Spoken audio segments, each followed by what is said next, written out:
Here we are on Spring Creek Trail Extension. This is the new part. Goes from Rock Road down to the canyon by Shiloh Hatchery. Right over there, Shiloh Hatchery.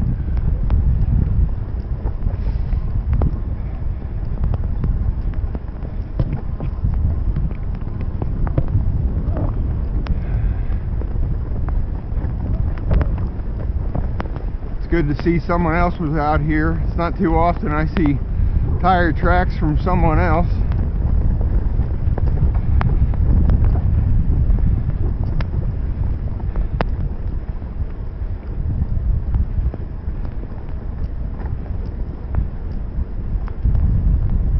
Yesterday we were over at Collier Lake area, and we did see two young ladies on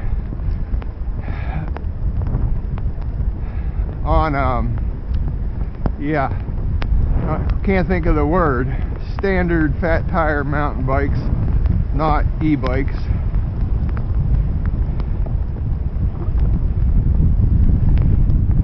I guess analog is one of the words I'm looking for.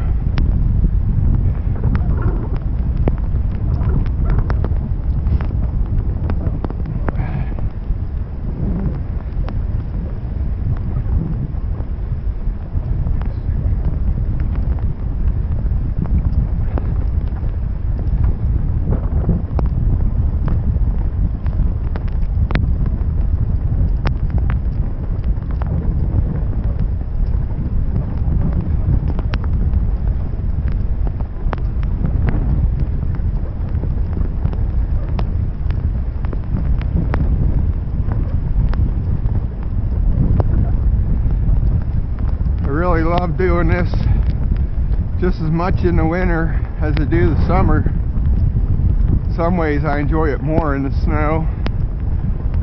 The only thing I really struggle with still is my hands. I have poor circulation.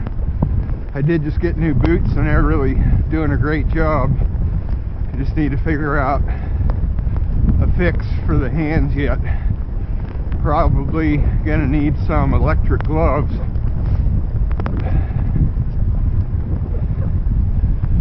For the most part, it's just usually my thumbs. Right now, my left thumb is kind of numb.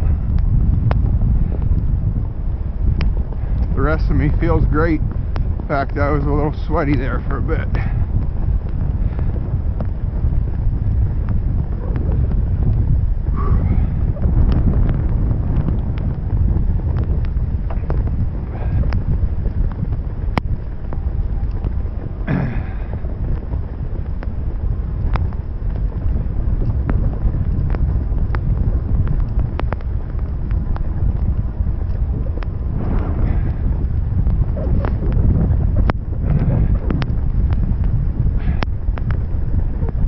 Even though, if you can see here, I'm on a fat tire bike.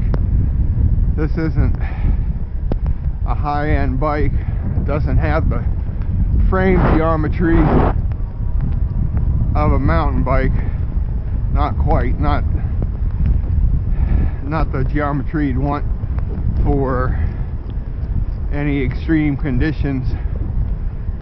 This thing's a little more upright, seated. And unfortunately, the brakes on it are not good.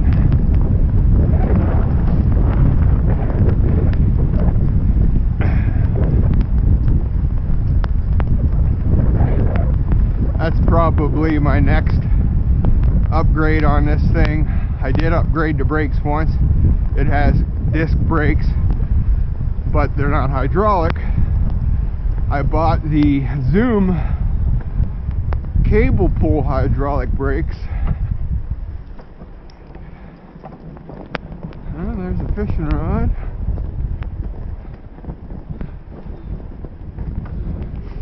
Interesting. And those brakes help, but they still don't cut it.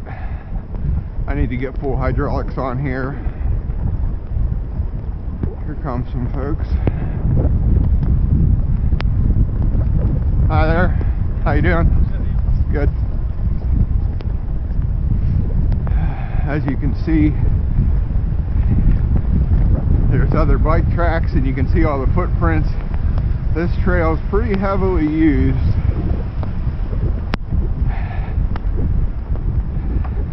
Obviously, being winter, it's used less, but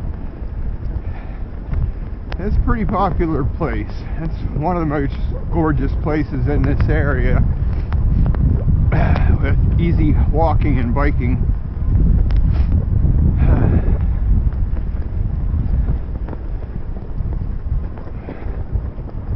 But as I was saying, even though this is a fat tire bike, I don't feel as comfortable or stable in the snow as I do on my Yamaha Moro 5, which is an mountain bike.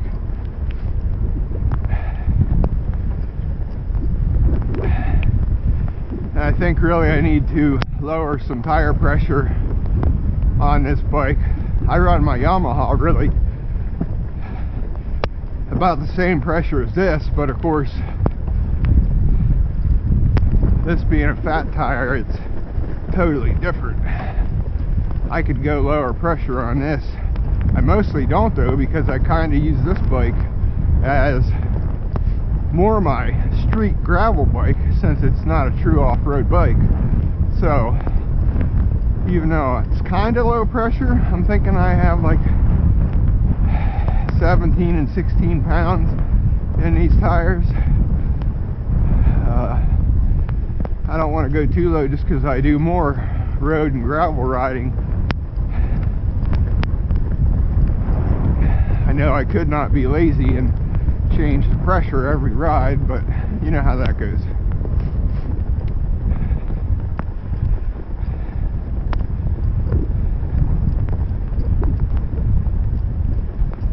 This really is a good bike though for the money. I mean, this bike with tax and everything was $1,000 pretty much.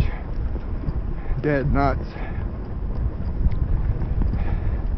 My only real two complaints, I mean, it is a big bike and the standover height isn't good. I'm 5'10" and the bar is really up in my junk if I try and stop. On lock mode, where you can achieve 28 mile an hour. And then again, this thing's perfect again. The old gear set at 28 mile an hour, your legs were going like a chipmunk. And now, 7th gear is perfectly matched.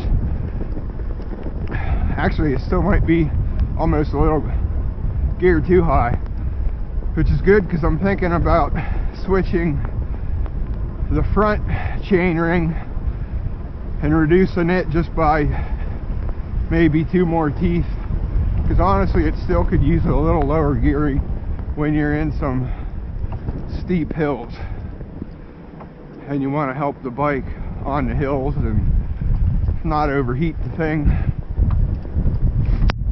and just take your time. It could use still lower gearing than what I've already achieved. But all that's rather affordable. I can't speak to the quality of it. We'll see how it holds up, but honestly, since it's not a since this is a cadence sensor, not a torque sensor, I mean, they don't take the same abuse. And this 7-speed freewheel was only like $17 on Amazon. I had to buy a new chain and cut a couple links off it to add to this to make up for the difference. And I had to buy a tool to remove that freewheel. But that was only like $6 or $7. So, not bad.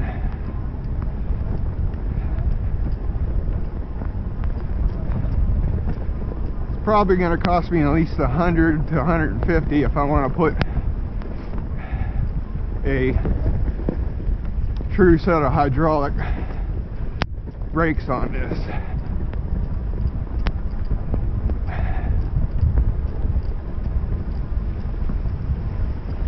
which will be worth the investment. I mean, ultimately, I use this here like I'm doing today, and the other main purpose for this bike is rail trails. But I do some roads, and the brakes on this thing do not make you feel comfortable when you're on a long, steep hill.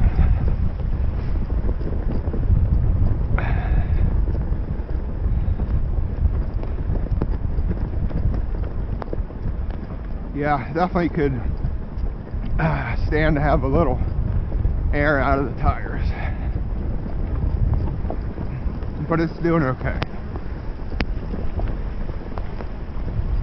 Yesterday on our ride over at Collier, we were on a mountain bike trail. I forget the name of the trail. Pretty amazing trail for this time of year.